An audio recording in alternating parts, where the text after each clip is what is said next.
Šiandien pamatysite stogą užbaigtą dengti su PVC danga.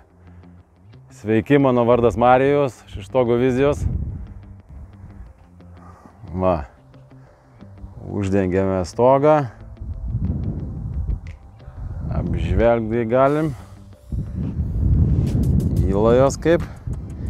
Įlajos yra įgilėjimas. Matot, vat.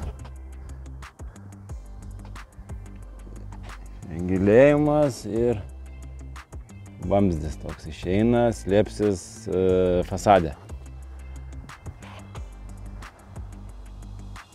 Va, yra du stoglangiai per vidurį. Parodysiu, kaip apsidirba jie gražiai. Va.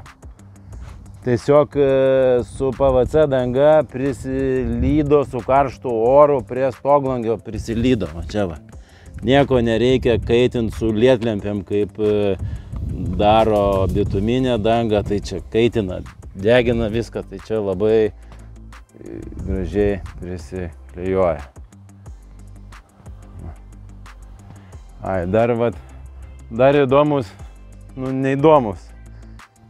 Geras sprendimas yra laidam išvesti perėjimas firminis, va toksai va. Nerūdijantis plienas, įsiveda vamzdis,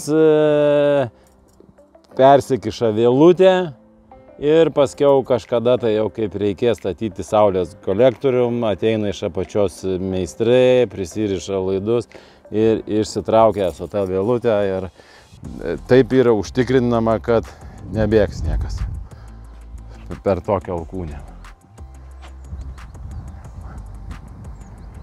Čia aukščiausias taškas parapetas, va tik tiek pakilęs. Krašte daugiau.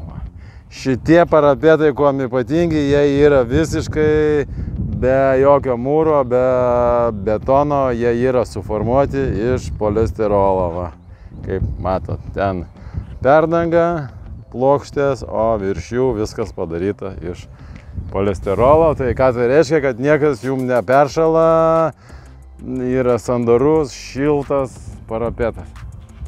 Ir kas dar gerai šiam parapete pas mumis, kad nereikės skardinti viso parapeto, kaip dauguma skardina, o čia apsiskardins tik tai kraštelis. Va tokas kraštelis susidės, užsilydys ir viskas.